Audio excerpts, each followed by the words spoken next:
हम जो सिग्नल तैयार करते हैं अपने ट्रांसमीटर से, वो सिग्नल इलेक्ट्रोमैग्नेटिक वेव के फॉर्म में होते हैं, जिसमें कि चेंज होने वाले इलेक्ट्रिक फील्ड और मैग्नेटिक फील्ड होते हैं। और ये इलेक्ट्रिक फील्ड और मैग्नेटिक फील्ड की स्पेशलिटी ये होती है कि ये मूव कर सकते हैं, सिर्फ एक जगह पर बने हुए खड़े हुए नहीं होते, मूव करते रहते हैं। This is electromagnetic wave. Electromagnetic wave के बारे में हम लोग पहले ईएम वेव के टॉपिक में स्टडी कर चुके। इनकी स्पेशलिटी है एनर्जी कैरी करती हैं, इलेक्ट्रिक और मैग्नेटिक फील्ड होते हैं और ये ट्रैवल करते हैं। इलेक्ट्रोमैग्नेटिक वेव की फ्रीक्वेंसी एक होती है, वेवलेंथ होती है और वो सारी कैरेक्टरिस्टिक होती हैं जो किसी भी वेव में होती हैं। एक लोकेशन पर जहाँ से हम ट्रांसमिशन करते हैं, वहाँ से ये जो सिग्नल हैं, ये सिग्नल एक दूसरी लोकेशन तक हमको पहुंचाने हैं। और इसको पहुंचाने के लिए हमारे पास दो तरीके होते हैं। या तो हम एक मटेरियल का केबल लगाएंगे, उसमें से वोल्टेज के वेरिएशन चलेंगे। दूसरा मेथड हमारे पास ये होता है कि हम बिना मटेरियल के इलेक्ट्रोमैग्नेटिक वेव से सिग्नल एक जगह से दूसरी जगह भेजेंगे। ये सबसे इसका इजी एग्जाम्पल है मोबाइल। मोबाइल में हमारी कोई वायर कनेक्ट नहीं होती और सिग्नल आते हैं। तो इस सिग्नल जो आ रहे हैं, ये वायरलेस सिग्नल किससे आते हैं? तो आंसर है इलेक्ट्रोमैग्नेटिक वेव से आते हैं। तो ये इलेक्ट्रोमैग्नेटिक वेव जो ट्रांसमिशन स्टेशन होता है, वहाँ से जहाँ पर हम रिसीव करते हैं वहाँ तक कैसे ट्रैवल करती हैं, इसको आज हम स्टडी करेंगे। इलेक्ट्रोमैग्नेटिक वेव का स्टेशन किसी एक लोकेशन पर है और जहां हमको रिसीव करना है वो स्टेशन उससे थोड़ी दूर हो सकता है, बहुत दूर हो सकता है और बहुत ज़्यादा दूर भी हो सकता है। ये डिस्टेंस जहां से ट्रांसमीटर और रिसीवर के बीच का जो डिस्टेंस है, ये इसका रेंज कहलाता है। इस रेंज के बेसिस पर, वेव की ताकत के बेसिस पर, स्ट्रेंथ ऑफ द वेव्स के बेसिस पर हम ये डिसाइड करेंगे कि उसका प्रोपेगेशन हमको कैसे करना है, यानी उनको किस मेथड से भेजना है। हमारे पास भेजने के लिए एक से ज़्यादा मेथड अवेलेबल हैं और वो मेथड कौन कौन से हैं उसको हम स्टडी करते हैं। तो हम देखेंगे मेथड का नाम क्या होता है, किस फ्रीक्वेंसी के लिए वो सूट करता है। क्यों? अलग अलग फ्रीक्वेंसी की इलेक्ट्रोमैग्नेटिक वेव में अलग अलग पावर होती है, उसके और अलग अलग फीचर होते हैं। इसके अलावा उसमें वो जैसे जैसे ट्रैवल करेगी वो वीक होती जाएगी।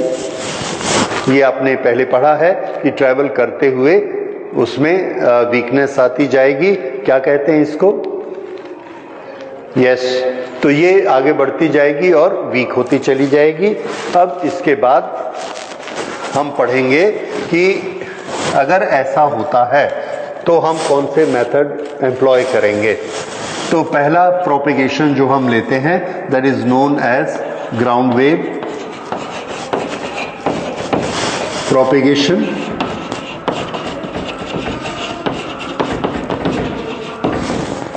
दूसरा हम लेंगे स्काई वेव प्रोपेगेशन और तीसरा लेंगे हम स्पेस वेव प्रोपेगेशन।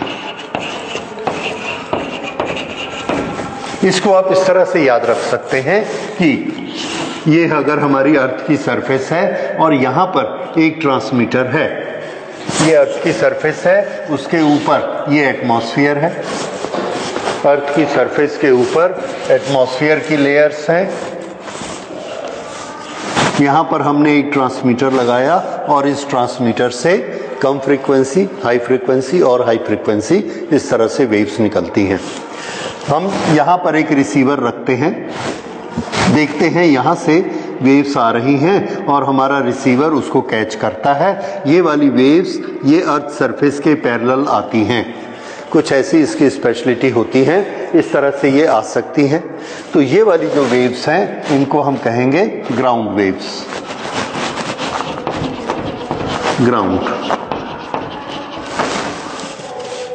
दूसरी, इसके ऊपर हमारा एटमॉस्फेयर है, पहले उसकी डेंसिटी ज़्यादा है, फिर डेंसिटी और कम है, फिर डेंसिटी और कम है। ऊपर में हमको कुछ ऐसी लेयर्स मिलती हैं जिनके पास आयंस होते हैं, उसका आयोनाइजेशन हो चुका है, और इसके पास चार्जेस होते हैं। ये जो चार्जेस होते हैं, इन चार्जेस के कारण इनमें एक स्पेशलिटी होती है कि इलेक्ट्रोमैग्नेटिक वेव्स को ये रिफ्लेक्ट कर सकती हैं। ठीक है, तो जैसे एक पानी के अंदर से वेव जाती है, यहाँ जब एयर आएगी तो उसका टोटल इंटरनल रिफ्लेक्शन होगा, वो अंदर ही वापस आ जाएगी। इस तरह से यहाँ से कुछ वेव्स चलती हैं, ऐसे गई, ये ऐसे फैलती हुई गई और यहाँ से रिफ्लेक्ट हो गई इस तरह से, ये तो इतने बड़े एरिया में ये पहुंची। ये वाली वेव हमारी यहाँ तक नहीं पहुंच सकती थी, रास्ते में ग्राउंड है, लेकिन स्काई से वापस होकर यहाँ पर ये वाला सिग्नल, यहाँ पर जो भी हमने रिसीवर लगाए हैं उस रिसीवर में ये सिग्नल आ जाता है। इस तरह से ये जो मेथड है प्रोपेगेशन का मेथड, इसको कहेंगे स्काई वेव प्रोपेगेशन।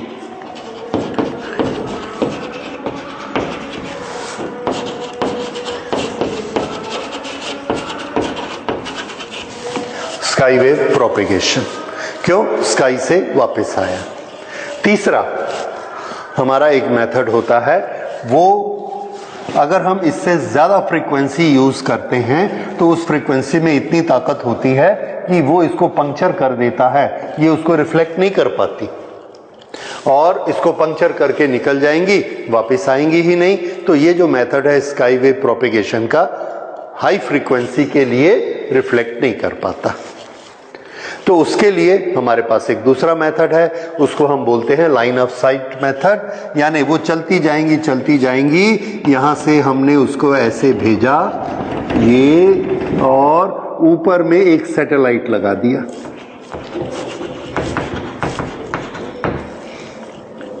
सैटेलाइट ये यहाँ गया, इसको रिसीव किया, इस सैटेलाइट ने दोबारा उसको अर्थ पर बीम कर दिया। दोबारा बीम किया तो यहाँ से ये ऐसे ऐसे और इधर ऐसे, इस तरह से सैटेलाइट ने ये पूरा इधर से पूरी अर्थ को कवर कर दिया। यहाँ से लेके यहाँ तक करीब करीब 1/3 of the earth can be covered by this satellite. इस तरह से इसने इसको बीम किया। ये वाला जो मेथड है कि यहाँ से हमने सिग्नल भेजा, अपलोड किया, अपलोड, उससे इसने इसको यहाँ से भेजा और यहाँ हमने रिसीवर लगाए, इस रिसीवर ने इसको डाउनलोड किया, इस रिसीवर ने इस सिग्नल को डाउनलोड किया जिसको कि इसने भेजा। तो ये यहाँ से लेता है और वापस भेजता है। ये वाला जो मेथड होता है सैटेलाइट से भेजने वाला मेथड, इसको हम कहते हैं space wave. Space wave propagation, space wave. Space wave propagation को हम एक और तरह से भी यूज करते हैं, उसको हम बोलेंगे लाइन ऑफ साइट। तो यहाँ पर हमने एक ट्रांसमीटर लगाया है, ये ट्रांसमीटर, और यहाँ पर हमारा मोबाइल है और यहाँ से सीधी ऐसे लाइन चलती है। ये बड़ी हाई फ्रीक्वेंसी होती है, एकदम स्ट्रेट जाती है, हमारे मोबाइल तक जाती है। ये भी कैसी है? Line of site. This is line of site propagation.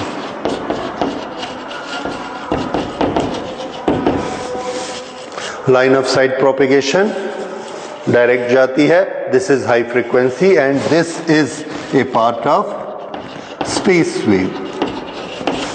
तो स्पेस वेव में दो तरीके, सैटेलाइट और line of site. Ground wave इसके पैरेलल चलती है और स्काई वेव स्काई से रिफ्लेक्ट होती है। इस तरह से ये स्काई से रिफ्लेक्ट होंगी। ये तो तीनों मेथड आपको मोटे मोटे समझ में आ रहे हैं। अब हम हर एक को डिटेल में डिस्कस करेंगे। तो पहले हम लेते हैं ground waves.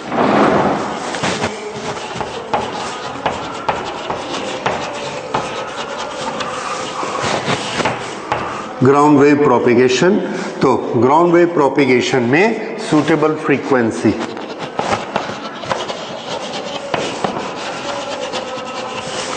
suitable frequency is low frequency.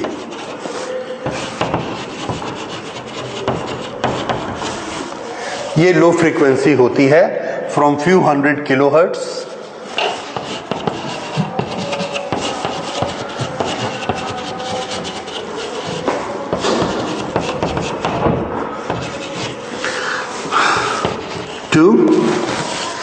to a small amount of megahertz, few megahertz.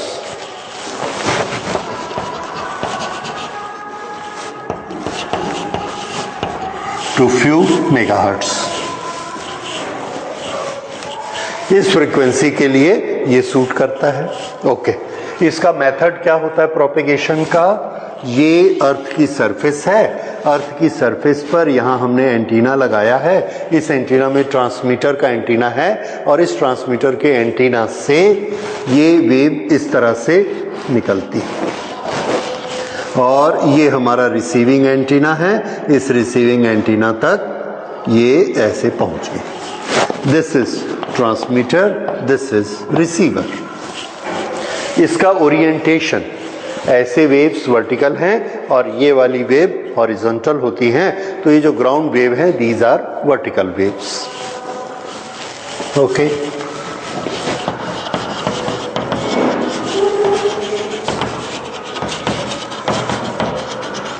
इसकी फ्रीक्वेंसी कम होती है। फ्रीक्वेंसी कम होने से क्या होता है? पावर इसकी कैसे होती है?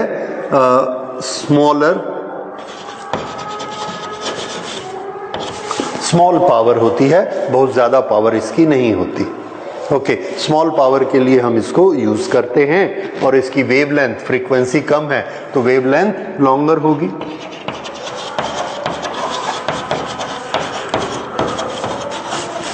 ये फ्रीक्वेंसी कम है तो वेवलेंथ लंबी होगी।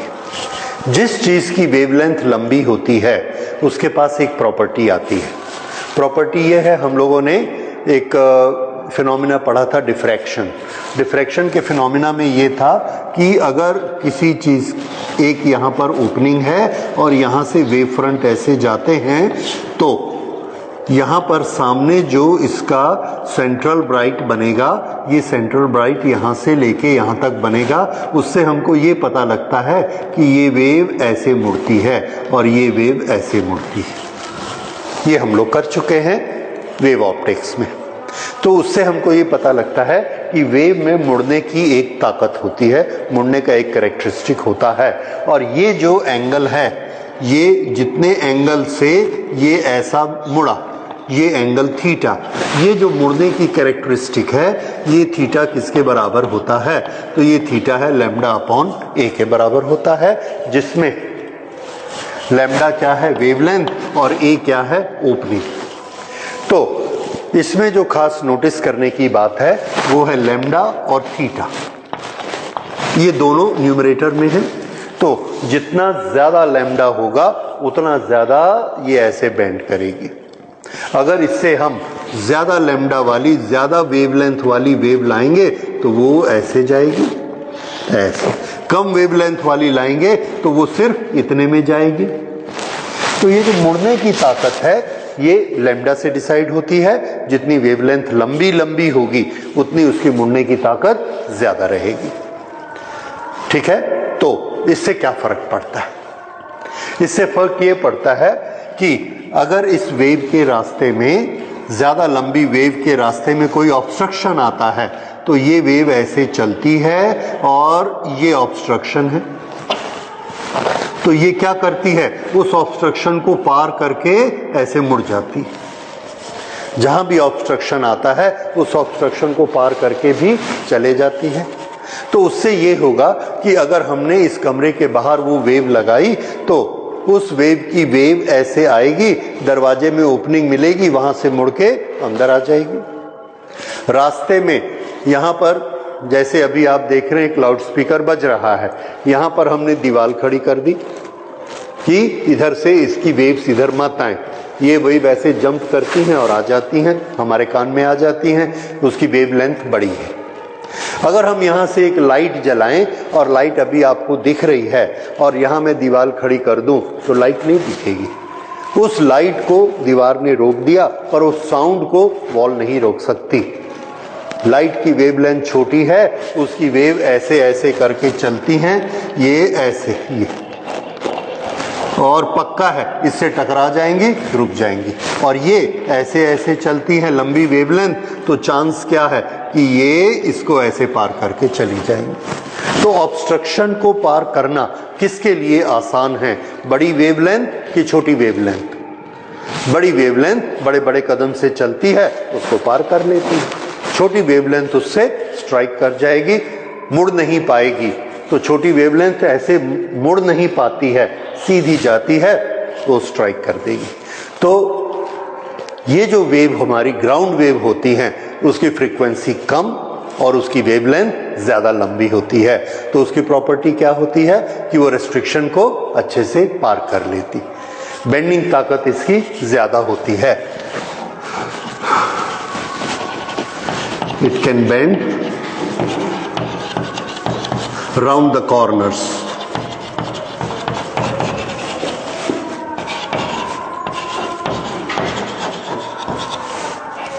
It can bend round the corners. एक बिल्डिंग के कॉर्नर से मुड़ के अंदर चली जाएगी। यहाँ पर अगर एक बिल्डिंग है, यहाँ से हमने ट्रांसमिशन किया और यहाँ रिसीवर है, तो ये ऐसा भी मुड़ के चली जाएगी। ये मुड़ने की इसमें ताकत होती है। और अगर ज़्यादा फ्रीक्वेंसी होगी, जैसे लाइट, नहीं मुड़ पाएगी। सामने कुछ दिखता है तो दिखेगी, और सामने नहीं दिखता, बीच में कुछ आ गया तो रुक जाएगी। तो इसमें एक ये बड़ी अच्छी बात होती है, ये इसकी मेरिट है कि ये अगर बीच में रेस्ट्रिक्शन आएंगे तो उसके कॉर्नर से वो मुड़ जाएगी। Can bend round the corner, can jump restrictions.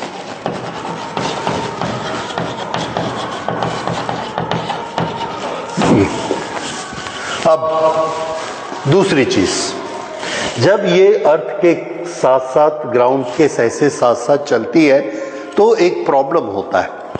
Problem ये होता है कि ये बड़ी जल्दी वीक हो जाती है और ये जो इसकी स्ट्रेंथ है ये खत्म हो जाती है। ये जो स्ट्रेंथ खत्म होती है उसका रीजन क्या होता है? देखिए, इस वेव में प्लस माइनस इलेक्ट्रिक फील्ड बनते हैं, plus minus plus minus plus minus. Earth के नजदीक कौन है? माइनस। हम चाहते हैं कि ये अर्थ के ज्यादा ऊपर रहे, पर ट्रांसमीटर हमारे हाथ में है। यहां तक हमने एंटीना लगाया हुआ है तो बहुत ज्यादा ऊपर नहीं हो पाती। ये प्लस ऊपर माइनस नीचे, प्लस ऊपर माइनस नीचे ऐसे चलती है। और जब ये इस तरह से चलती है तो ये माइनस अर्थ के अंदर से पॉजिटिव चार्जेस को अपनी तरफ अट्रैक्ट कर लेता है और निगेटिव को रिपेल कर देता है। तो अर्थ के अंदर हम क्या देखते हैं? ऐसे प्लस माइनस बन गया। ये अर्थ के अंदर एक इसकी शैडो वेव तैयार हो जाती है, या इससे इंड्यूस होकर ये वेव तैयार हो जाती है, इंड्यूस्ड। जब ये इंड्यूस्ड वेव तैयार होती है तो ऊपर कौन से चार्जेस हैं? प्लस। इसके नीचे कौन से चार्जेस हैं? माइनस। अगर ये एक दूसरे के बहुत नज़दीक आ जाते हैं तो ये एक दूसरे को शॉर्ट कर देते हैं, शॉर्ट सर्किट। उससे क्या होगा? ये वाला फील्ड यहाँ पर ख़त्म हो गया, प्लस और माइनस मिले, वो फील्ड वहाँ पर ख़त्म हो गया। तो इससे जो आगे हमको वेव मिलती है उसकी स्ट्रेंथ कम हो जाती। अगर ऐसे 100 वेव का बंच जा रहा है तो उसमें से 5 वेव शॉर्ट हो गई, फिर थोड़ी दूर चल के 5 शॉर्ट हो गई, फिर थोड़ी दूर चल के 5 शॉर्ट हो गई। तो जो वेव हमने यहाँ से भेजी थी उसकी स्ट्रेंथ ऐसी थी, थोड़ी देर पहुँच के उसकी स्ट्रेंथ ऐसी हो गई, फिर थोड़ी दूर आगे जाके उसकी स्ट्रेंथ ऐसे हो गई। ये स्ट्रेंथ कम क्यों होते जाती है? क्योंकि उस वेव में जितनी वेव का कॉम्बिनेशंस हैं उसमें से बहुत सारी वेव शॉर्ट होते चली जाती। तो ये जो प्रोसेस है ये कहलाती है अटेन्युएशन, वीक होना। तो इसमें अटेनुएशन बहुत ज्यादा होता है। क्वेश्चन बना, why ground wave gets attenuated fast? Answer, because it is very close to the earth's surface. There is a induced wave inside the earth and due to short circuit it gets attenuated. So attenuation is fast.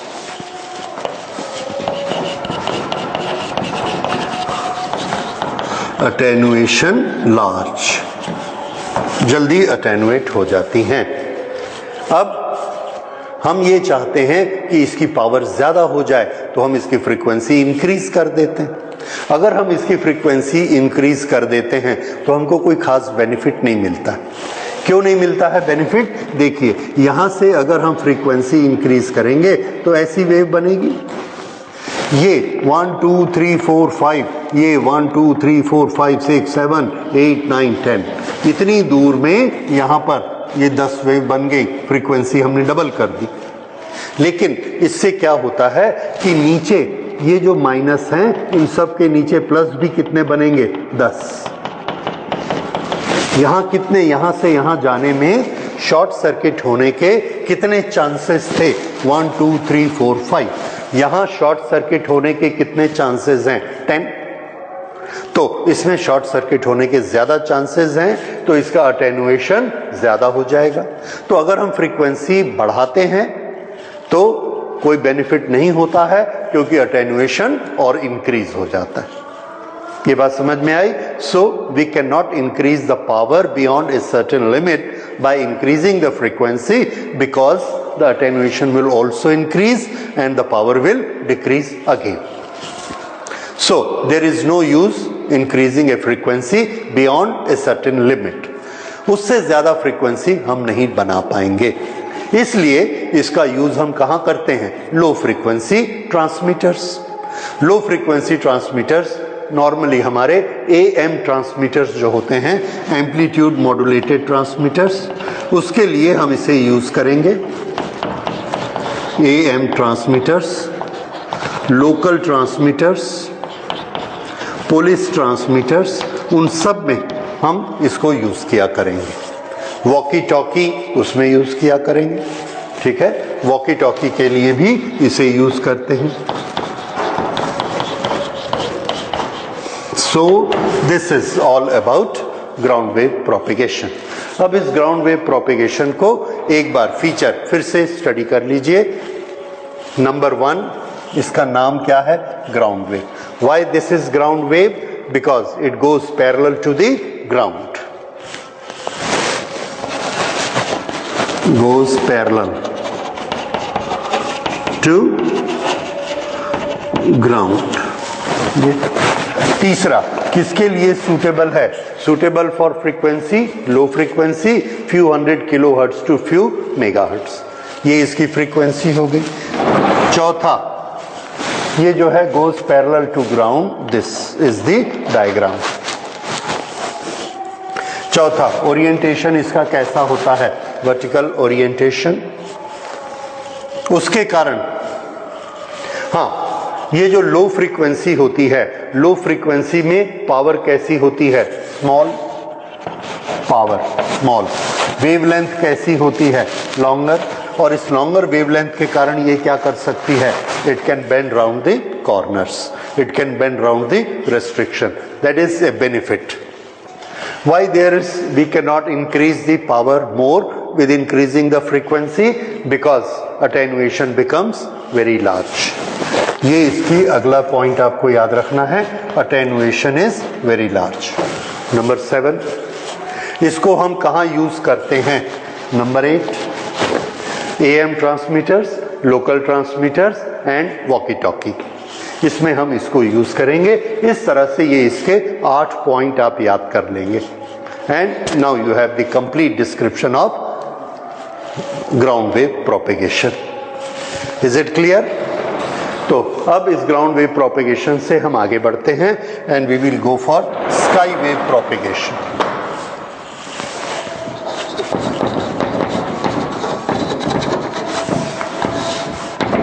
Sky wave propagation के लिए पहले हमको थोड़ा sky के बारे में समझना है कि स्काई क्या होता है और उसमें कौन है रिस्पॉन्सिबल इसके प्रोपेगेशन के लिए। ओके, फिर से शुरू करते हैं। स्काई वेव प्रोपेगेशन जनरल आप समझ चुके हैं। तो अर्थ के ऊपर हमारे पास बहुत सी लेयर्स होती हैं।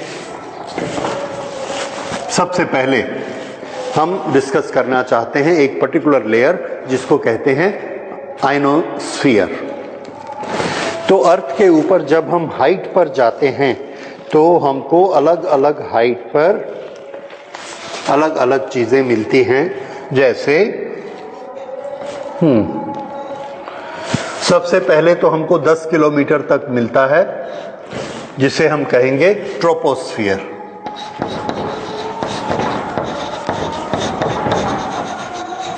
Troposphere 10 kilometre height. इस 10 किलोमीटर हाइट के ट्रोपोस्फियर में कोई भी रिफ्लेक्शन करने की ताकत नहीं होती है।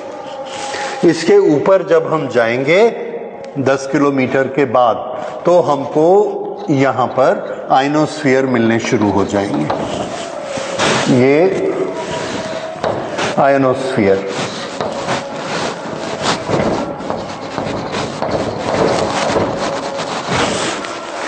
ये आयनोस्फीयर शुरू होगा 65 किलोमीटर से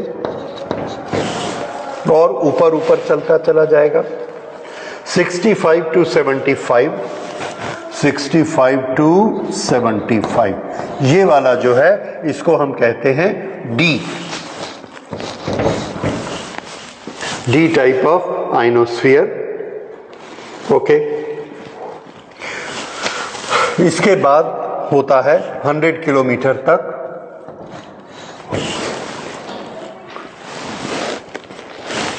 75 to 100।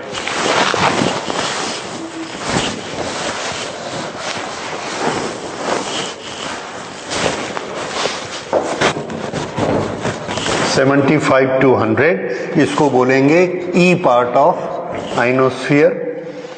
फिर यहां से 170 to 190, 170 to 190 इसको हम कहेंगे F1 पार्ट, F1 पार्ट ये। और इसके ऊपर फिर चला जाएगा F2 पार्ट, F2। तो अर्थ के ऊपर यहां 65 से आयनोस्फीयर स्टार्ट होगा, 65 to 75 D up to 100 E, उसके ऊपर F1 और उसके ऊपर F2। ये आयनोस्फीयर। तो जो हमने ज्योग्राफी में पढ़े हुए हैं वो हमने क्या पढ़े हुए हैं कि ये वाला पोर्शन क्या कहलाता है, ट्रोपोस्फियर। इसके ऊपर का पोर्शन कहलाता है स्ट्रेटोस्फियर।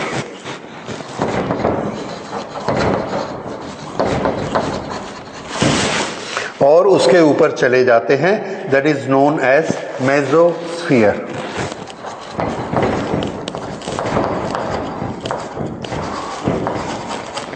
और इसके ऊपर जाएंगे, that is known as thermosphere. Okay, तो ये थर्मोस्फियर है, ये मेसोस्फियर है, ये स्ट्रेटोस्फियर है और नीचे वाला ट्रोपोस्फियर है। इस तरह से ये ज्योग्राफिकल नेम्स हैं। और ये हमारे आयनोस्फियर के, ये पूरा का पूरा क्या है, आयनोस्फियर। ये हमारे फिजिक्स की टर्म है कि इस पूरी सरफेस में आयंस पाए जाते हैं। ये आयंस क्यों बनते हैं? तो आंसर है, जब सन रेज एक एटम पर स्ट्राइक करती हैं, ये एक एटम है, इस एटम पर ऐसे सन रेज स्ट्राइक करती हैं।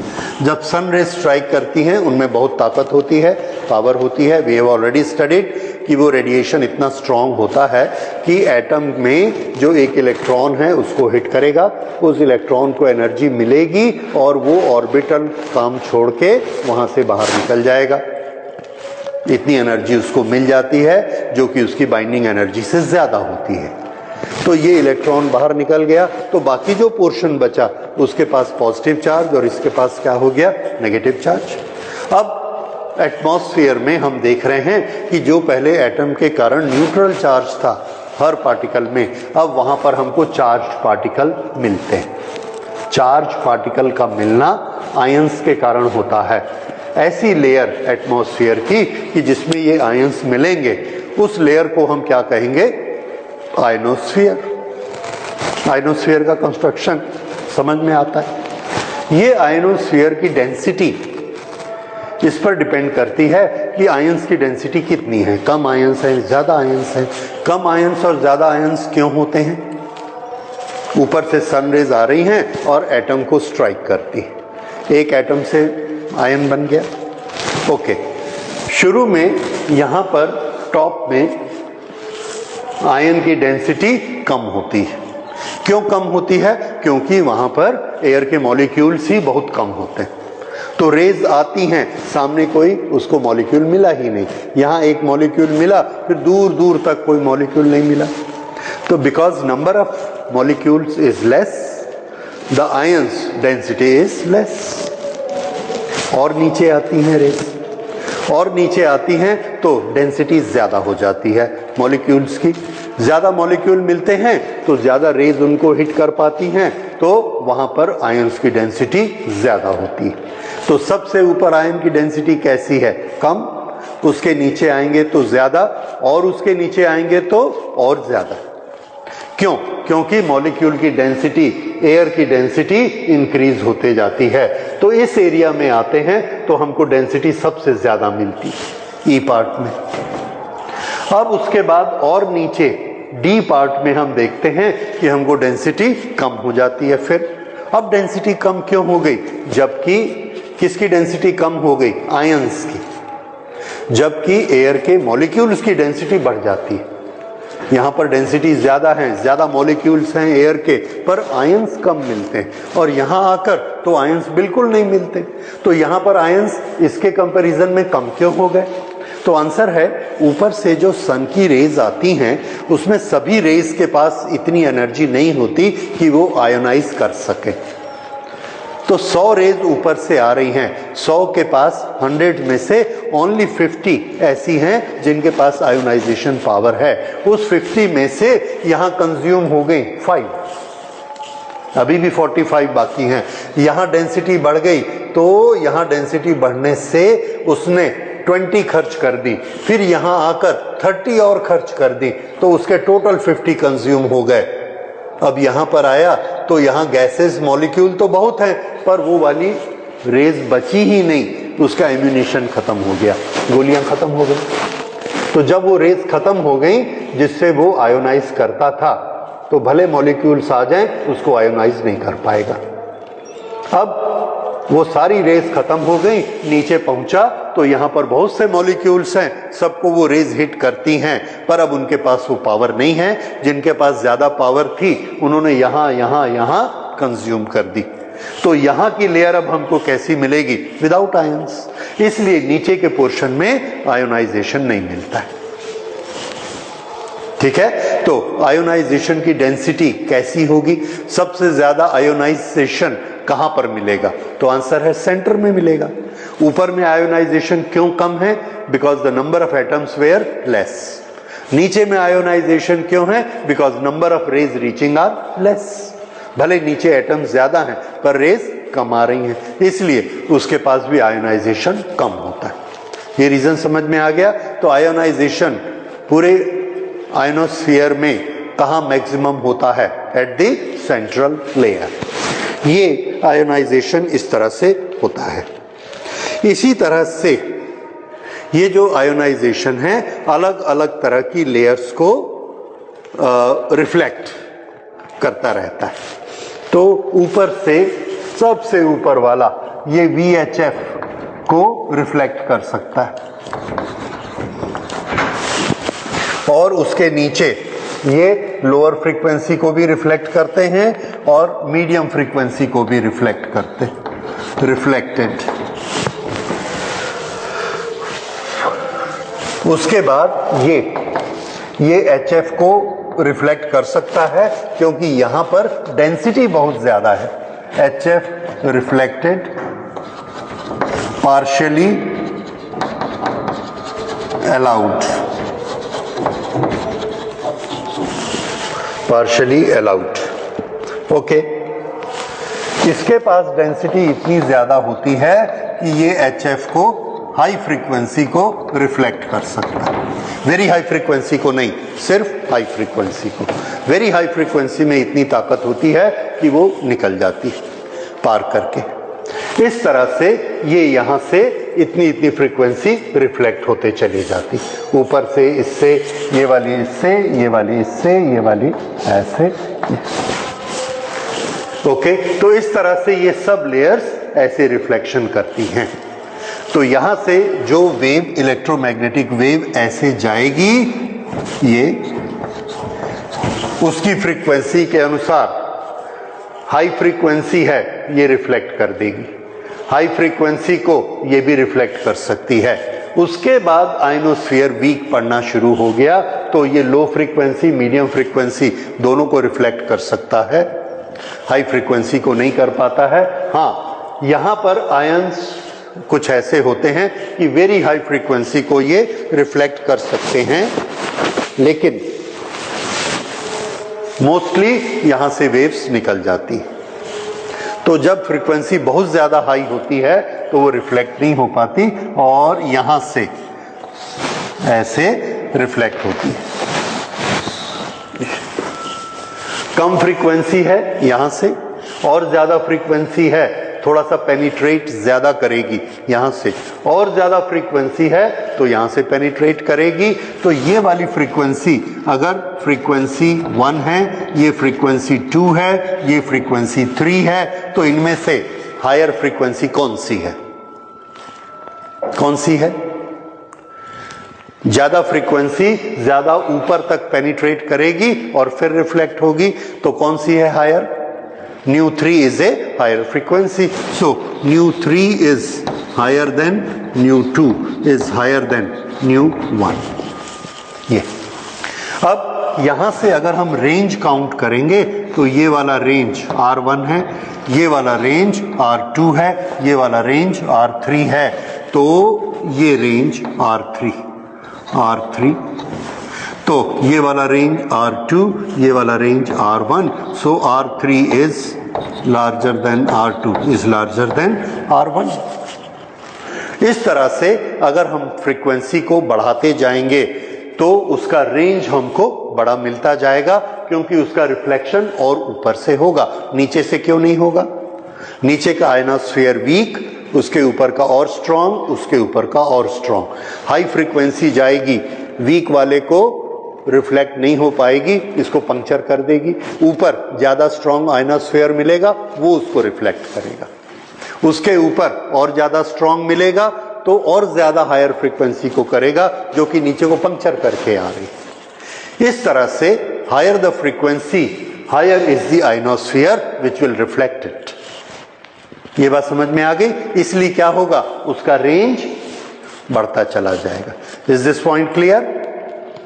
ओके, तो अर्थ पर इस तरह से हमको डिफरेंट रेंज पर ट्रांसमीटर, रिफ्लेक्ट, ये रिसीवर लगाकर हम अलग अलग जगह पर अलग अलग फ्रीक्वेंसी को रिसीव करते हैं। तो यहां से अगर हमको एक फ्रीक्वेंसी का ट्रांसमीटर लगाया तो इतना एरिया कवर होगा। अगर हम और ज्यादा एरिया कवर करना चाहते हैं तो इसी स्टेशन पर हम और ज्यादा फ्रीक्वेंसी का एक स्टेशन लगा देंगे, वो इसको कवर करेगा, और एक ज्यादा फ्रीक्वेंसी का लगाया वो इसको कवर करेगा। तो इस तरह से हमने, अगर इतने बड़े एरिया को कवर करना है तो हम 3 फ्रीक्वेंसी के स्टेशन लगाएंगे, तब जाकर हम इतना बड़ा एरिया कवर कर सकते हैं। एक एरिया, एक ट्रांसमीटर इतना एरिया ही कवर करेगा, इतना एरिया, इतना एरिया, तीनों मिलाकर इतना बड़ा एरिया कवर करेंगे। ये कौन सा प्रोपेगेशन है? Sky wave propagation. तो स्काई वेव प्रोपेगेशन में हम फ्रीक्वेंसीज कौन सी यूज करेंगे? तो आंसर है कि इसके लिए हम फ्रीक्वेंसी यूज करेंगे, वहां हमने फ्यू मेगाहर्ट्ज तक की थी, तो frequency use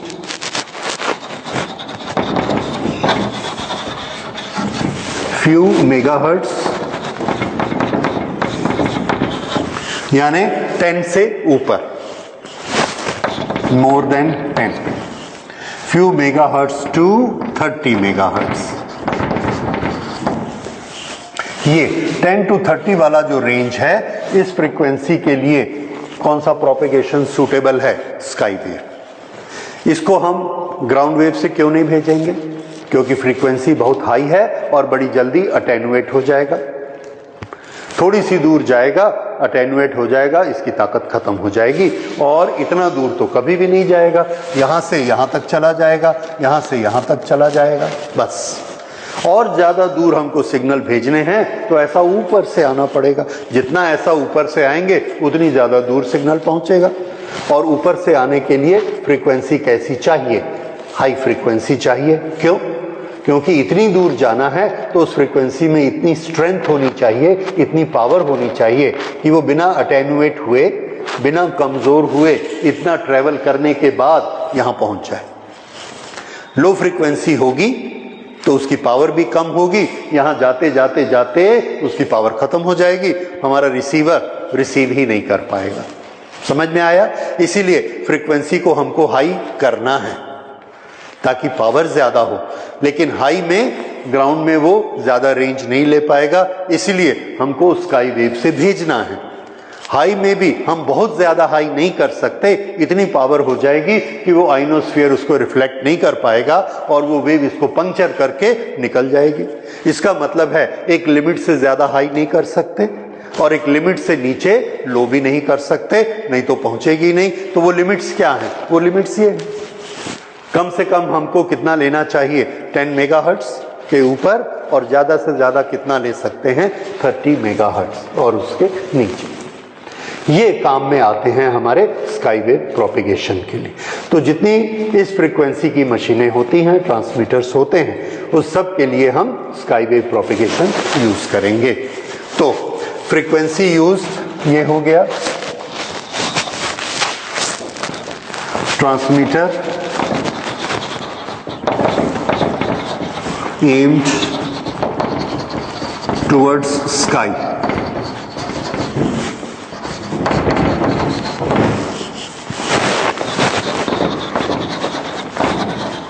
waves are reflected by ions in ionosphere.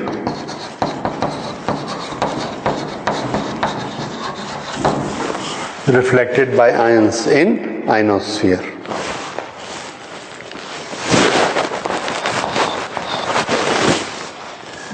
Okay. तीसरा,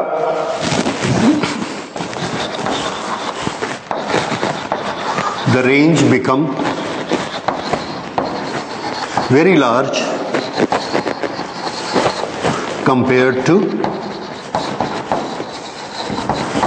ground wave propagation.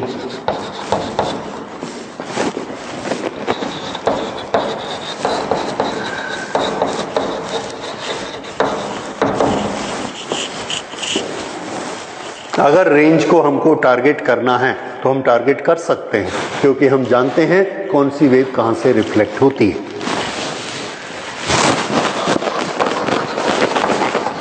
Range can be targeted, can be increased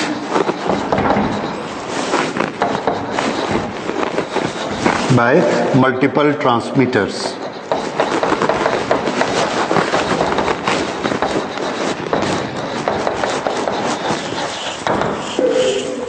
इस तरह से ये स्काई वेव प्रोपेगेशन काम करता है।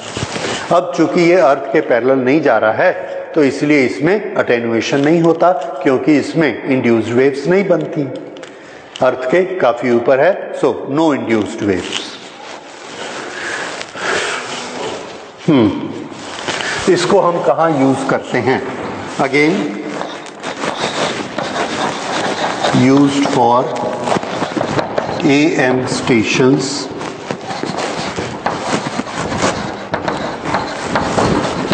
AM radio station working under this working with this frequency range.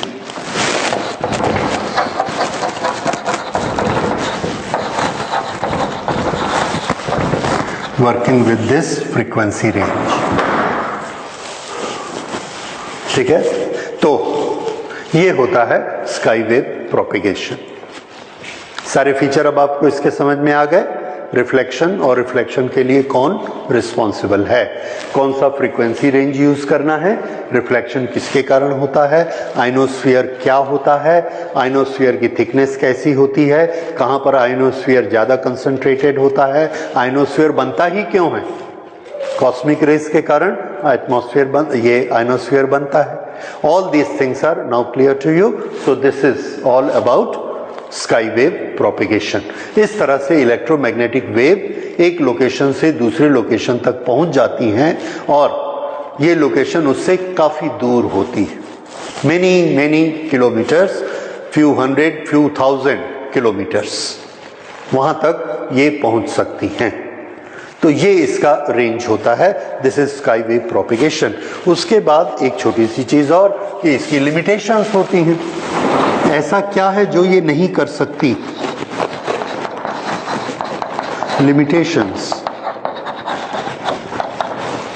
Limitations ये होती हैं कि अब हमारा मोबाइल का जमाना इतना बढ़ गया कि ये वाली जो फ्रीक्वेंसी का रेंज है 10 to 30, ये एकदम बच्चों की फ्रीक्वेंसी लगती।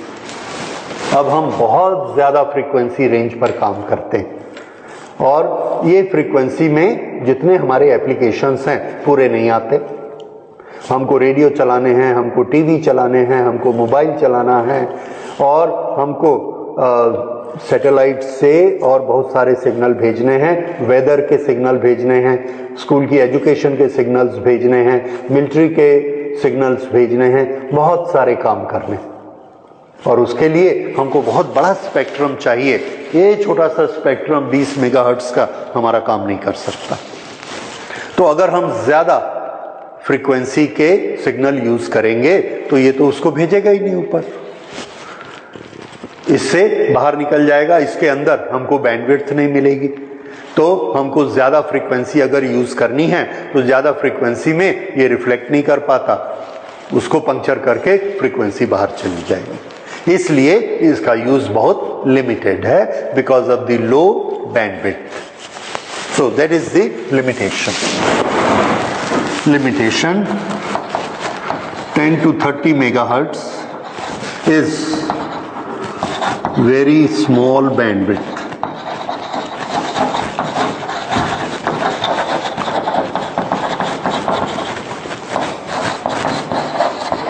of frequency for present applications.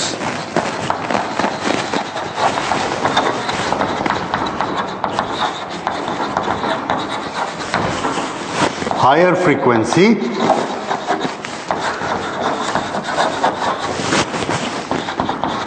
puncture it or penetrates it.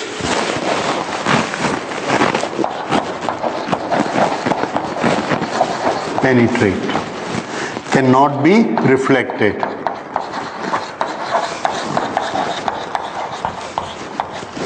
Can't be reflected. ये प्रॉब्लम होती है कि ये हायर फ्रीक्वेंसी को रिफ्लेक्ट नहीं कर सकती, इसलिए इसको हमको मीडियम वेव तक ही रखना पड़ता है। तो ये मीडियम वेव तक काम करती हैं। तो ये कौन सी वेव होती हैं?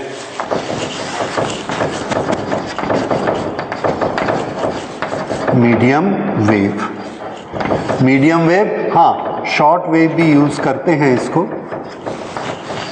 मीडियम वेव, शॉर्ट वेव, जिसको रेडियो की भाषा में कहते हैं, वो सब इसके अंदर आ जाती हैं। लेकिन इससे और हाई फ्रीक्वेंसी की, ultra high frequency, very high frequency, उस पर ये काम नहीं कर पाता।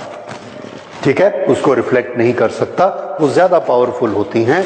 और अगर फ्रीक्वेंसी 40 मेगाहर्ट्ज के ऊपर चली जाए तो वो सारी वेव्स इसको पंक्चर करके, पेनिट्रेट करके ऊपर निकल जाएंगी, रिफ्लेक्ट नहीं होगी, तो हमको सिग्नल रिसीव ही नहीं होगा। अगर ऐसा होगा तो हमको एक दूसरा मेथड लगाना पड़ता है and that method is space wave propagation. तो अब नेक्स्ट हम देखते हैं space wave propagation. Space wave propagation is used for very high frequency, used for very high frequency। इसको हम वेरी हाई भी कह सकते हैं, अल्ट्रा हाई भी कह सकते हैं, मच हायर। और ये फ्रीक्वेंसी किससे ज्यादा होती है? More than 40 megahertz, more than 40 megahertz. इन वेव्स में इतनी ज्यादा स्ट्रेंथ होती है कि इनके सामने अगर आयनोस्फीयर आता है तो उसको भी ये पंचर करके चली जाती, मतलब एटमॉस्फेयर इनको रिफ्लेक्ट नहीं कर सकता। दूसरा, ये मुड़ती नहीं है क्योंकि इनकी वेवलेंथ बहुत छोटी होती है। तो इस वेव की दो स्पेशलिटी लिख लेते हैं। These can penetrate atmosphere,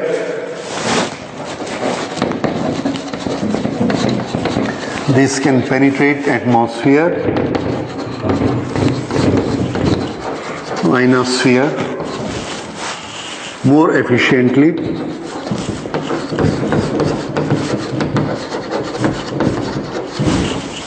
these can penetrate atmosphere more efficiently, number एक।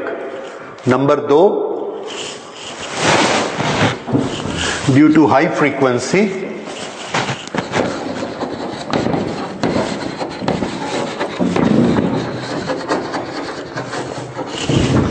wavelength is very small,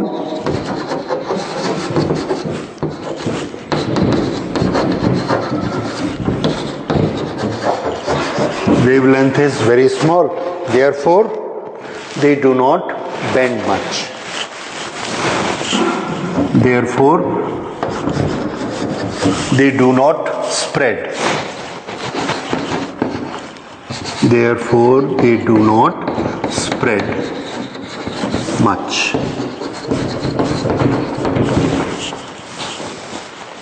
अगर ये स्प्रेड नहीं होंगी तो इसका हमको बहुत बेनिफिट मिलने वाला है।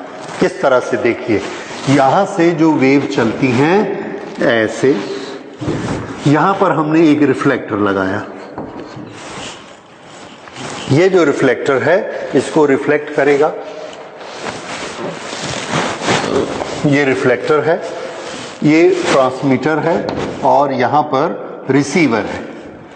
ये यहां से ऐसे लाइन गई और ये ऐसे आई, ये रिसीवर में। अब देखिए, यहां से अगर वेव्स फैलने वाली होती हैं तो ये यहां से चल के ऐसे फैल के गई और फिर यहां से चली तो और फैल के ऐसे आई और ये ऐसे पहुंची। इतनी ज्यादा ये फैल गई।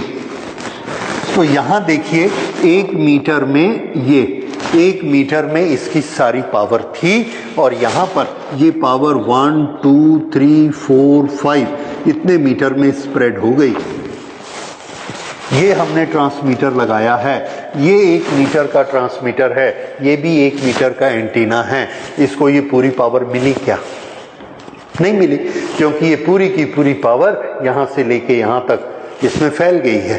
तो इसको कितनी मिलेगी पावर? 1/10 मिली, बहुत कम मिली। तो यहां से हमने 100 वॉट पावर भेजी, इसको कितनी मिलती है? 1 वॉट, बाकी 99 ऐसे बाहर फैल गई। क्यों? क्योंकि इसकी वेव की प्रॉपर्टी होती है कि वो ऐसा फैलती है। ये तो हम क्या चाहते हैं कि मत फैले। अगर नहीं फैलेगी तो क्या होगा? अगर ये नहीं फैलेगी तो ये यहां से ऐसी जाएगी और टकराकर ऐसी आएगी। ये यहां से 1 मीटर विड्थ है और ये 1 मीटर विड्थ है।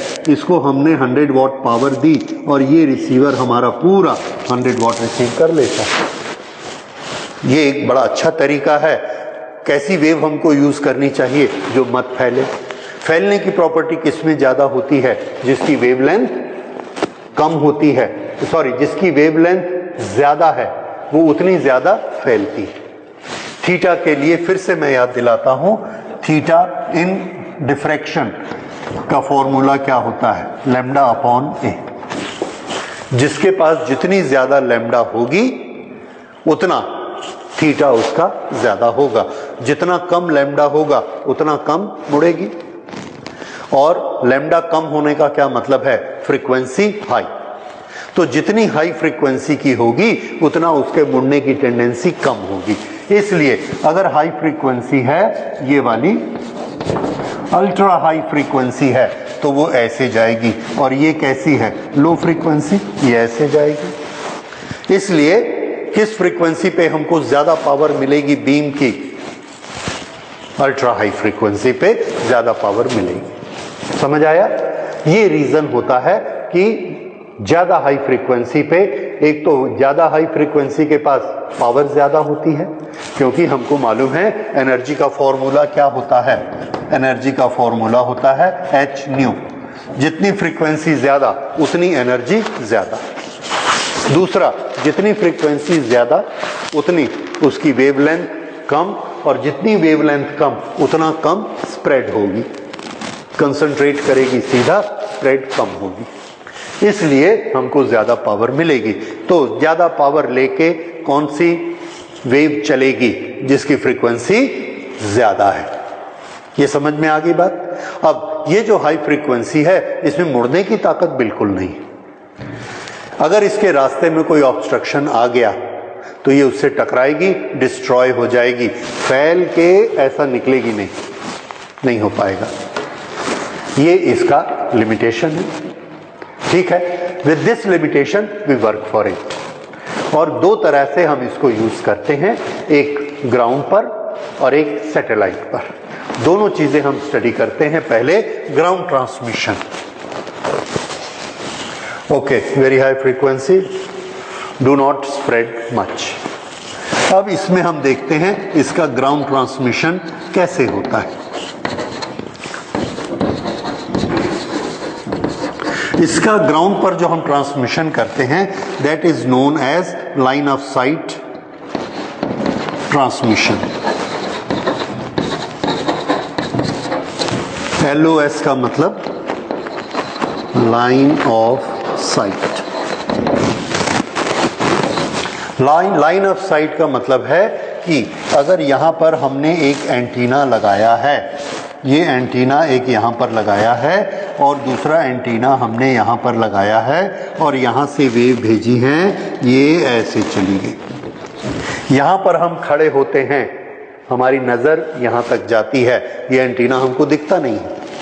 अगर ये एंटीना हमको दिखता नहीं है तो ये जो अल्ट्रा हाई फ्रीक्वेंसी या वेरी हाई फ्रीक्वेंसी की वेव्स हैं, ये यहां पहुंचेंगी भी नहीं, क्योंकि मुड़ना तो उसको आता नहीं, तो ये हमको यहां नहीं मिलेगा। तो हमको इस एंटीना को यहां लगाना पड़ेगा। ये यहां अगर हमने इस एंटीना को लगाया तो अब ये वेव यहां सीधा पहुंच सकती हैं, और इस एंटीना पर खड़े होके हम देखेंगे तो ये एंटीना हमको दिखेगा भी।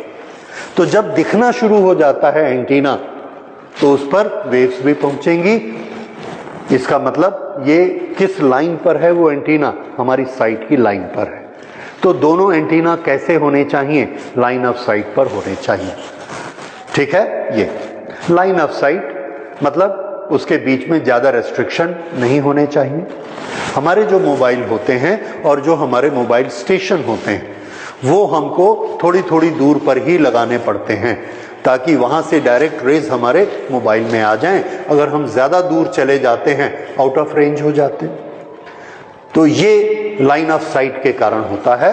तो ये लाइन ऑफ साइट ट्रांसमिशन में हम वेरी हाई फ्रीक्वेंसी यूज करते हैं, और इसके लिए हमको क्या चाहिए, there has to be a limited distance between the two antennas. और ये डिस्टेंस कितना होता है, इस डिस्टेंस को हम कैलकुलेट कर सकते हैं। Why there is a limited distance? There is a limited distance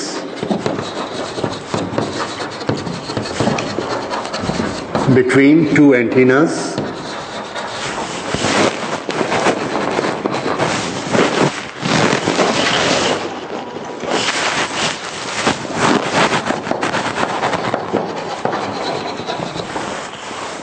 between two antennas, they must be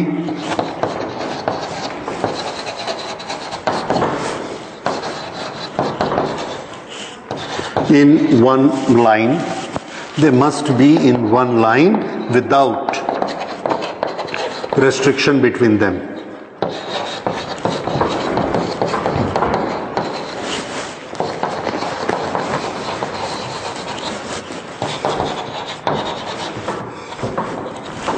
Without restriction between them.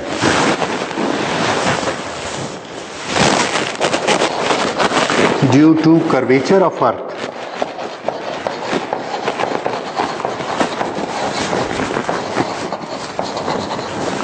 this distance is limited.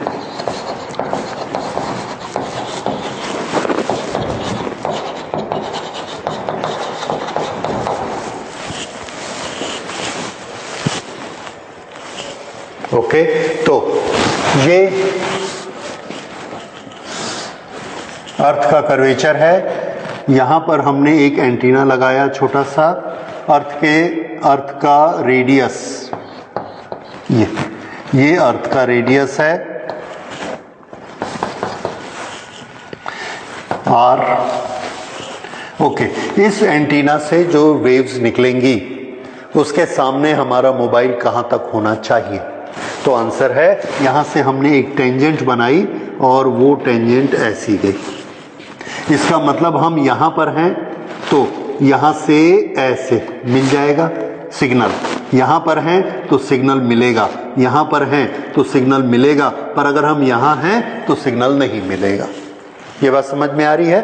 क्योंकि बीच में अर्थ का कर्वेचर आ गया और अर्थ तो मुड़ते चले जाती है, अर्थ ऐसे सीधी नहीं होती।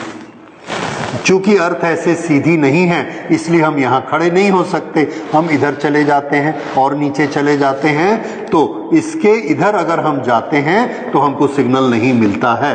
तो ये जो डिस्टेंस है ये डिस्टेंस कहलाता है रेंज। किसका रेंज? ये ट्रांसमिशन का रेंज, ट्रांसमिशन रेंज।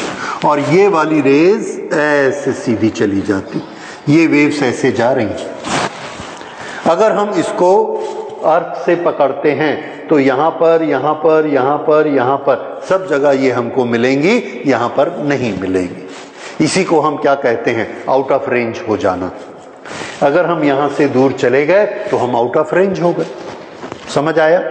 अब हमने क्या किया, हम यहां पर पहुंच गए हैं, फिर भी हमको सिग्नल चाहिए, हमको ये नॉलेज मालूम है, तो हमने यहां पर ना एक टावर लगाया ऐसे, और इस टावर के ऊपर चढ़ के यहां अपना एंटीना रखा मोबाइल का। अब देखो ये आ गई, ठीक है? तो इस तरह से हमको ये रेज मिल सकती हैं। अगर अब क्या हुआ कि पहले जो हम यहाँ पे 5 किलोमीटर तक रिसीव करते थे, अब कहाँ रिसीव करेंगे? 10 किलोमीटर तक। 5 किलोमीटर रेंज किसका है? ट्रांसमिशन का। और 5 किलोमीटर रेंज कौन से टावर का है? रिसीवर टावर का। इस तरह से यहां पर हमने भेजा 10 किलोमीटर, 20 किलोमीटर। मान लीजिए इसका रेंज 10 है, इसका रेंज 10 है, यहां पर एक और लगा दिया और ऐसे आगे बढ़ते जाएगा। फिलहाल हम ये करना चाहते हैं कि ये जो एंटीना की हाइट है h, ये जो इसका रेंज है, इस रेंज को मैं लिखता हूं s। ये वाला रेंज s है, ये h है। तो जैसे जैसे हाइट बढ़ेगी ये वाला रेंज बढ़ता चला जाएगा। अगर ये हाइट इतनी ज्यादा है ये, तो ये अर्थ तो ऐसा गोल घूमी, ये टेंजेंट यहां आ गई, ये इस तरह से इतनी दूर तक इसके सिग्नल आएंगे, इतनी दूर तक, जो कि यहां पर इतनी दूर तक थे। क्यों ये रेंज बढ़ गया? क्योंकि हमने इसकी हाइट बढ़ा दी। तो जैसे जैसे हाइट बढ़ती है वैसे वैसे इलेक्ट्रोमैग्नेटिक वेव्स का रेंज बढ़ता जाता है। ये बात समझ में आ गई? ये कौन से ट्रांसमिशन की बात हो रही है? Line of site transmitter, straight जहां पर वेव्स जाती हैं। तो ये रेंज की हमको कैलकुलेशन करनी है। इसकी कैलकुलेशन करने के लिए हम इस पॉइंट को सेंटर से मिला देते हैं। अब ये वाला डिस्टेंस कितना है? r, यहाँ से लेके यहाँ तक का डिस्टेंस कितना है r, ये एक छोटा सा डिस्टेंस कितना है h, और ये है रेंज s। ये वाला रेंज लें या ये वाला रेंज लें, बोथ आर ऑलमोस्ट सेम। तो यहाँ पर हमने एक पाइथागोरस का थ्योरम लगाया which says that r plus h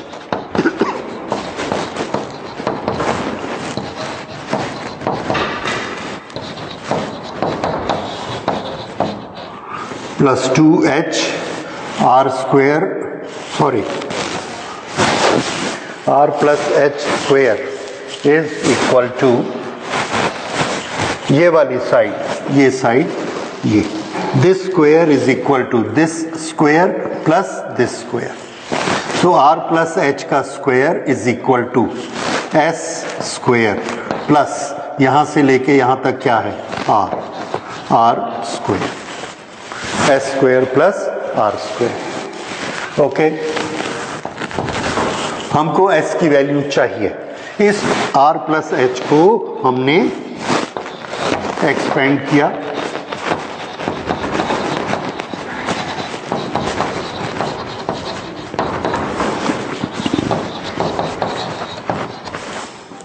दोनों तरफ से r square cancel. Now h is a very small quantity compared to r. H is a very small quantity compared to r. Therefore h square will be further smaller quantity. Therefore it can be neglected. H is very small. Therefore h square is neglected. अगर h square को हमने neglect कर दिया ये, तो अब क्या बचा, s square is equal to 2hr। तो s किसके बराबर हुआ, root 2hr। s is equal to root of 2hr। s क्या है, रेंज, r क्या है, radius of the earth, h क्या है, हाइट ऑफ द एंटीना। तो ये हमको देता है relation between height of antenna and range. तो अगर हमको रेंज बढ़ाना है तो हाइट ऑफ एंटीना बढ़ाना पड़ेगा। समझ आया? ये एक फॉर्मूला डेरिवेशन याद करिए, और इसी पर ही हमसे न्यूमेरिकल पूछे जाते कम्युनिकेशन में। इसमें 1-2 मार्क्स इस क्वेश्चन पर आते हैं, इस फॉर्मूला पर आते हैं, इसको याद रखिए। अब इसी में आगे देखिए, अगर हमारे पास 2 एंटीना हैं, यहाँ पर हमने एक एंटीना लगाया, इसकी हाइट है h, और ये यहाँ तक का डिस्टेंस कवर करता है, ये यहाँ तक का, इसकी हाइट h1 है और ये डिस्टेंस कवर करता है s1। उसके बाद इससे और नीचे वाली वेव हमारे काम में नहीं आएगी। ये जो वेव ऐसे जा रही है, यहाँ पर हमने एक दूसरा एंटीना लगाया, इसकी हाइट है h2 और इसका ये वाला रेंज, ये वाला डिस्टेंस कितना है, s2। तो s1 किसके बराबर है, s1 is equal to root 2h1 r। s2 किसके बराबर है, रूट 2h2 r। तो s1 प्लस s2 ये किसके बराबर हो गया, root 2h1r plus root 2h2r। ये s1 प्लस s2 है क्या, distance between 2 towers, distance between 2 towers.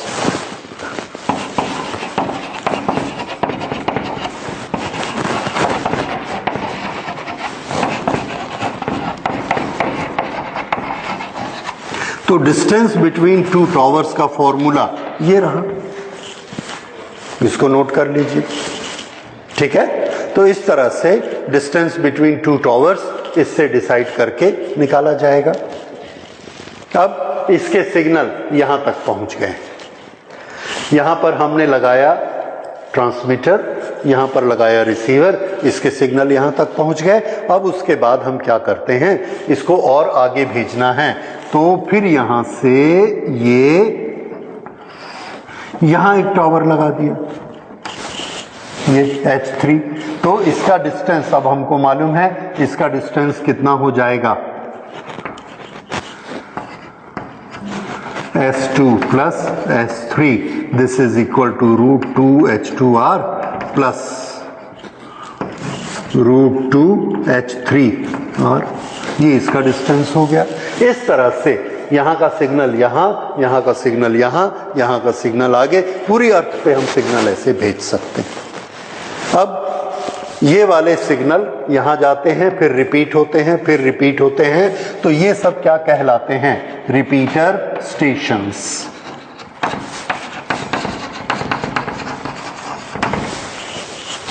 ये सब रिपीटर स्टेशंस होते हैं। तो अब इसका फॉर्मूला जानने के बाद अब आप में ये क्वालिफिकेशन आ गई कि आप दो रिपीटर स्टेशन के बीच का डिस्टेंस फाइंड आउट कर सकते हैं। फॉर्मूला आ गया, बात समझ में आ गई कि अगर दो रिपीटर स्टेशन लगाने हैं तो उनका डिस्टेंस कितना होना चाहिए। अच्छा, इसमें S का फॉर्मूला हमको पता है, S का फॉर्मूला, इस फॉर्मूले के बेसिस पर कभी कभी इसको एक स्टेप कैलकुलेशन का और इंक्रीज कर दिया जाता है। किस तरह से इंक्रीज कर दिया जाता है कि हमने अपने शहर में एक टीवी ट्रांसमीटर लगाया या रेडियो ट्रांसमीटर लगाया जिसके टावर की हाइट 100 मीटर है, 100 मीटर है, तो कितना एरिया वो कवर कर सकता है, कितने स्क्वायर किलोमीटर। तो इसको हम कैसे निकालेंगे, ये हमारे अर्थ की सरफेस है, ग्राउंड, इस ग्राउंड में यहाँ पर हमने ऐसे एंटीना लगा दिया, इस एंटीना से ऐसे यहाँ भी रेज जा रही हैं, यहाँ भी जा रही हैं, यहाँ भी जा रही हैं, ऐसे चारों तरफ। तो हमने S की कुछ वैल्यू निकाली, S इतना आया तो इतनी दूर तक इधर जाएगा, S दूर तक यहाँ जाएगा, S दूर तक यहाँ जाएगा, S दूर तक यहाँ, S दूर तक यहाँ। तो ये एक सर्कल बना जिसका रेडियस कितना है S, उसका एरिया कितना है पाई S स्क्वायर।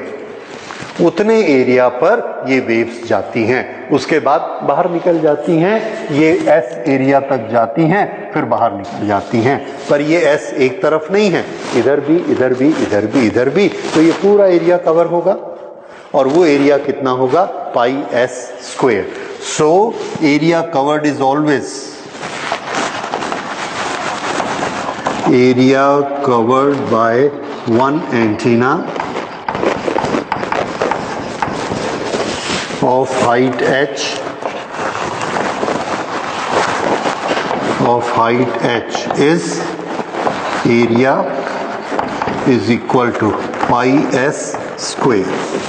अब s स्क्वायर किसके बराबर होता है, s खुद किसके बराबर होता है √2HR, तो इसका स्क्वायर करिए 2HR। So this is pi into 2 into h into r।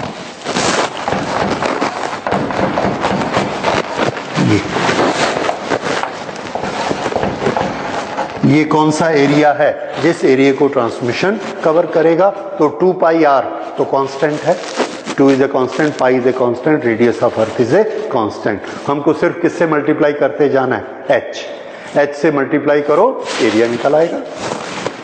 ठीक है, ये क्वेश्चन आता है कि कितनी हाइट का एंटीना लगाएं, कितना एरिया कवर होगा, ये समझ आ गया। उसके बाद कई बार ऐसा होता है, एक स्टेप और, कि जिस शहर में इसको लगाना है उस शहर की पॉपुलेशन है 5000 पर स्क्वायर किलोमीटर, 5000 पर्सन पर स्क्वायर किलोमीटर। तो ये ट्रांसमिशन कितने लोग देख सकते हैं, तो एक छोटी सी मैथमेटिक्स है, एक स्क्वायर किलोमीटर में 500 लोग रहते हैं, तो हम जो एरिया निकालेंगे उसको उस पॉपुलेशन डेंसिटी से मल्टीप्लाई कर देंगे। 500 से मल्टीप्लाई किया तो पता लग गया इतने लोग उसको देख सकते हैं। ऐसा भी बनाया जा सकता है। तो वो किससे रिलेटेड है, एरिया से। एरिया किससे रिलेटेड है, रेडियस से। और रेडियस कौन है, S, और S का फॉर्मूला हमको मालूम। इस तरह से मैथमेटिकली उसको एक दो स्टेप और बढ़ाया जा सकता है। सबके पीछे एक सिंगल फॉर्मूला कौन सा है, S is equal to √2HR। तो आपने देखा इसको हम यूज कर सकते हैं डिस्टेंस के लिए, इसको हम यूज कर सकते हैं एरिया के लिए, इसको हम यूज कर सकते हैं पॉपुलेशन के लिए, और इसी फॉर्मूला को यूज कहाँ कर सकते हैं, दो टावर के बीच कितना डिस्टेंस होना चाहिए उसके लिए। समझ आ गया? इसमें से कोई भी एक क्वेश्चन हमको न्यूमेरिकल में पूछा जा सकता है। सो this is space wave used on the ground, और मेथड क्या है, लाइन ऑफ साइट। समझ में आया? ये वेव अगर अर्थ से टकरा गई तो क्या होगा, एब्जॉर्ब हो जाएगी, आगे नहीं जाएगी। ये ग्राउंड वेव जैसी नहीं है कि अर्थ के पैरेलल जाएगी, इसलिए इसके रिसीवर हमको अर्थ से ऊपर रखने पड़ते हैं। तो ट्रांसमीटर टावर इसके बनाने पड़ते हैं जो अर्थ से काफ़ी ऊपर होते हैं। और आपने देखा है हमारे कॉलोनी में बने हुए, एयरटेल के हों, रिलायंस के हों, जिसके भी हों, ये सब। तो ये ट्रांसमिशन हो गया, लाइन ऑफ साइट ट्रांसमिशन। अब यही जो टेक्नोलॉजी है, high, very high frequency, going straight without spreading, having lot of power, इसको हम यूज करते हैं सैटेलाइट ट्रांसमिशन में। सो सैटेलाइट ट्रांसमिशन,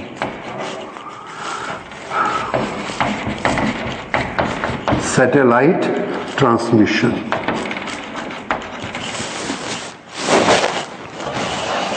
ये अर्थ है, अर्थ की सरफेस से 36,000 किलोमीटर ऊपर ये एक ऑर्बिट है। ये हम ग्रेविटेशन के चैप्टर में पढ़ चुके हैं।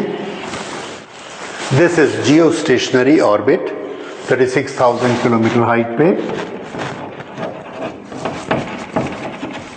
यहां पर जो सैटेलाइट होगा उसका रोटेशन का टाइम होता है 24 आवर्स, इसका भी टाइम होता है 24 आवर्स, यानी दोनों की एंगुलर वेलोसिटी बिल्कुल सेम होती है। अगर दोनों की एंगुलर वेलोसिटी सेम होगी तो दोनों हमेशा एक दूसरे के ऊपर एक ही पोजीशन पर रहेंगे।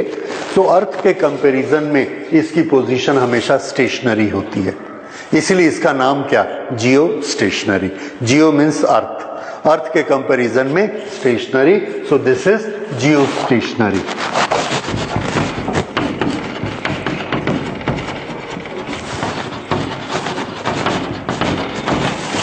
ओके, ये निशाना इसका बदलेगा नहीं, जब भी देखेंगे वहीं पर ही दिखेगा।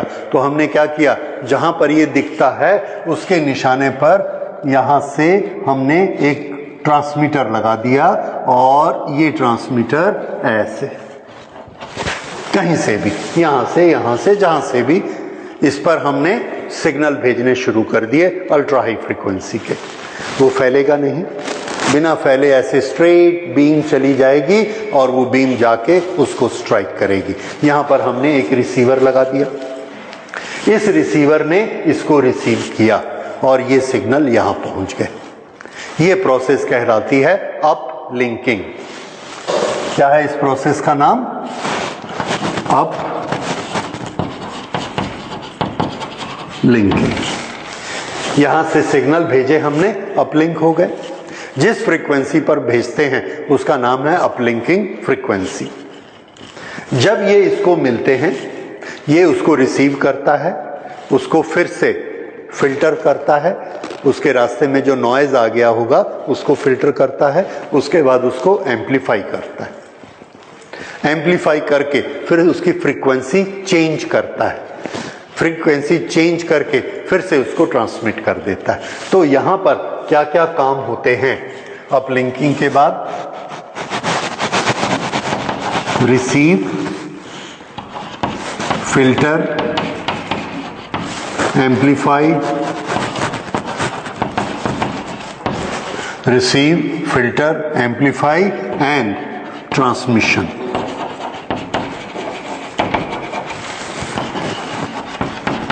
Back to earth at different frequency. ये बहुत इंपॉर्टेंट है। ये वाली फ्रीक्वेंसी को हम क्या बोलेंगे, डाउन लिंकिंग फ्रीक्वेंसी, और ये वाली फ्रीक्वेंसी को क्या बोलेंगे, अप लिंकिंग फ्रीक्वेंसी। तो ये इसने भेजा और यहां से इसने ये यहां से लेके यहां तक पूरी अर्थ में सिग्नल ऐसे बीम कर दिए, ऐसे।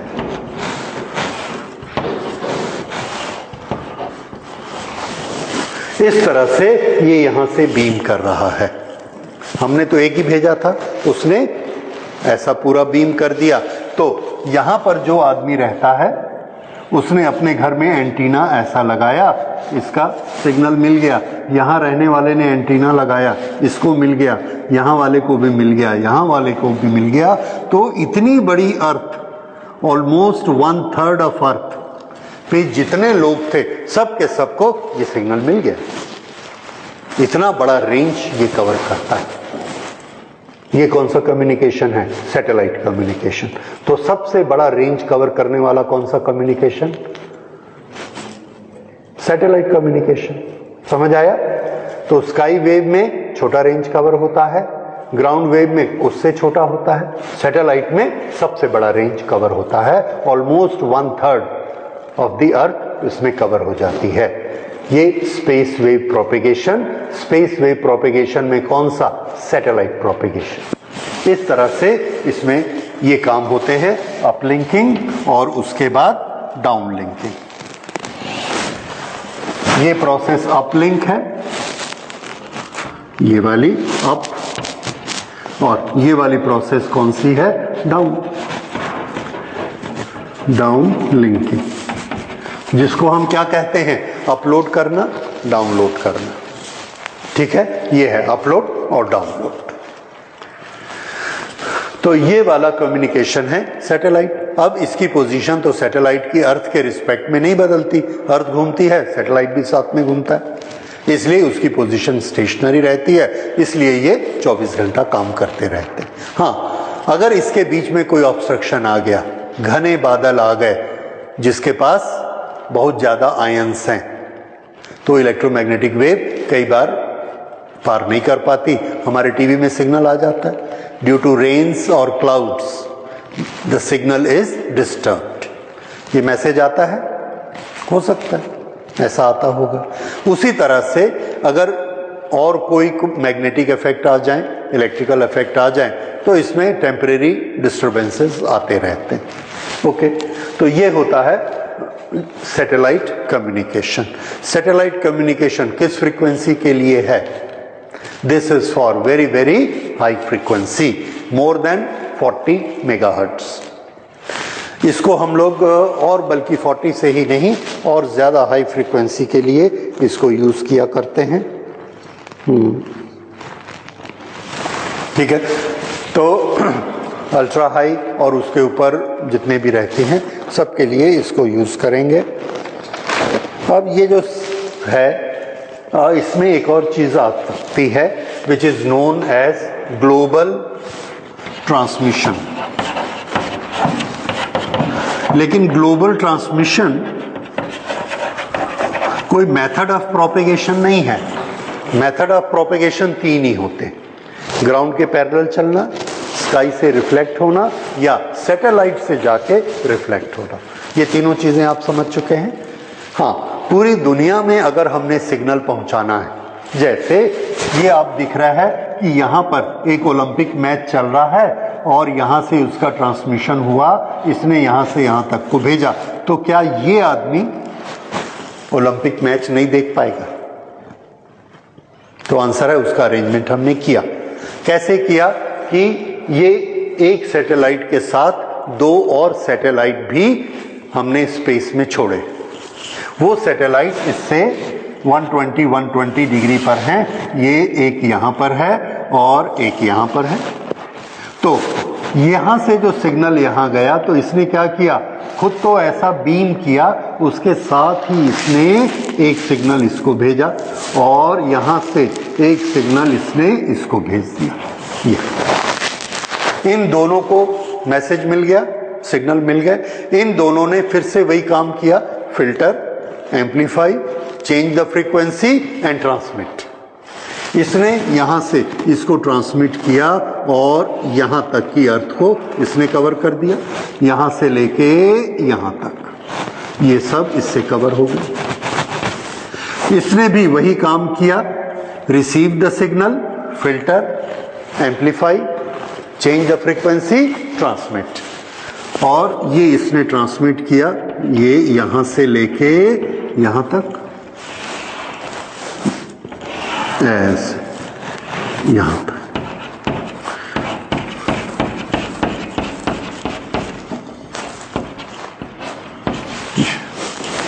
अब आप देखिए, अर्थ में कोई ऐसी जगह नहीं है जहां ये सिग्नल नहीं पहुंच रहा। इस तरह से ये वाला जो ट्रांसमिशन है ये क्या कहलाया?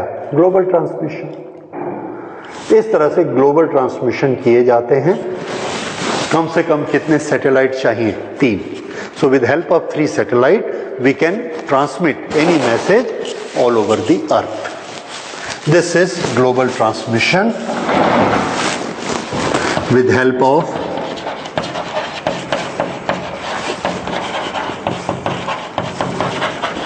minimum 3 transmitters.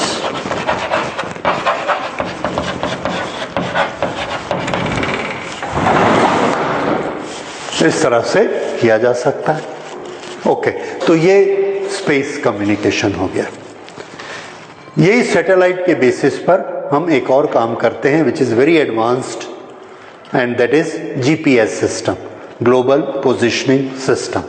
तो 2 लेक्चर के बाद हम लोग सिर्फ उसी को स्टडी करेंगे कि हमारे ग्लोबल पोजिशनिंग सिस्टम जीपीएस, जिसको हम देखते हैं हमारे मोबाइल में भी काम करता है जीपीएस सिस्टम। एक कार कहीं ट्रैवल कर रही होती है, 2 किलोमीटर भी वो आगे बढ़ती है, 100 मीटर भी आगे बढ़ती है, तो वो सिस्टम पकड़ लेता है कि कार यहाँ से यहाँ चली गई और हमको मैप में दिखा देता है कि कार यहाँ है, ऐसे मूव कर रही है। आप सबने देखा होगा जीपीएस ऑन करके कि किस तरह से मूवमेंट को हम पकड़ते हैं। वो भी ये स्पेस वेव्स के कारण ही होता है और उसमें ये ग्लोबल कम्युनिकेशन काम में आता है। So that we will study in GPS system. आज हम लोगों ने क्या स्टडी किया कि इलेक्ट्रोमैग्नेटिक वेव के ट्रांसमिशन के 3 मेथड हो सकते हैं। फ्रीक्वेंसी के अनुसार ये मेथड चेंज होते रहते हैं। सबसे लो फ्रीक्वेंसी वैसे ही ग्राउंड पे चला जाएगा, ग्राउंड के पैरेलल, पर वो बहुत वीक होता है, बहुत कम फ्रीक्वेंसी होती है। सिर्फ उसमें बेनिफिट क्या होता है कि वो कहीं भी मुड़ के जा सकता है, रेस्ट्रिक्शन उसको रोकते नहीं, फैलता बड़ा अच्छा है और लो कॉस्ट होता है। उससे ज़्यादा फ्रीक्वेंसी स्काई वेव में भेजते हैं, लेकिन वो फ्रीक्वेंसी लिमिटेड होती है अप टू 30 मेगाहर्ट्ज और वो रिफ्लेक्ट होती है आइनोस्फीयर से, तो उसका रेंज बहुत बड़ा होता है। फ्यू 100 किलोमीटर्स तक उसका रेंज चला जाता है, फ्यू 1000 किलोमीटर्स तक चला जाता है। तो श्रीलंका के रेडियो स्टेशन हम पंजाब तक सुनते हैं, पाकिस्तान तक सुनते हैं, रेडियो सिलोन, ये स्काई वेव से आते हैं। मीडियम वेव्स और शॉर्ट वेव्स ये उसमें आती हैं और ये फ्रीक्वेंसी 30 मेगाहर्ट्ज तक हो सकती, पर ये रेंज भी हमको कम पड़ता है। अगर हम फ्रीक्वेंसी को बढ़ाते हैं तो वो बढ़ी हुई फ्रीक्वेंसी रिफ्लेक्ट नहीं होती, आइनोस्फीयर को पंक्चर करके, अपनी हाई एनर्जी के कारण पंक्चर करके पार चली जाती है, तो स्काई वेव प्रोपेगेशन काम में नहीं आता। इसलिए अगर हमको हायर रेंज की फ्रीक्वेंसी पे काम करना है, अपने इक्विपमेंट बढ़ाने हैं, तो हमको एक दूसरा मेथड ढूंढना पड़ता है, and that is space wave propagation. Space wave propagation में वेरी हाई फ्रीक्वेंसी हम यूज़ कर सकते हैं, बहुत ज़्यादा बैंडविड्थ यूज़ कर सकते हैं, और उसको 2 तरह से हम यूज़ करते हैं, टावर टू टावर ग्राउंड पर। इसको क्या कहते हैं? लाइन ऑफ साइट प्रोपेगेशन, क्योंकि बीच में रेस्ट्रिक्शन नहीं आना चाहिए। दूसरा हम ये यूज़ कर सकते हैं सैटेलाइट, और सैटेलाइट से रिफ्लेक्शन वापस लेके, बीच में रेस्ट्रिक्शन नहीं आना चाहिए। तो इस तरह से हमने देखा कि इतने सारे मेथड हो सकते हैं वायरलेस मैसेज भेजने के लिए, ठीक है, अलग अलग फ्रीक्वेंसी पे। So this is all about propagation we have to study.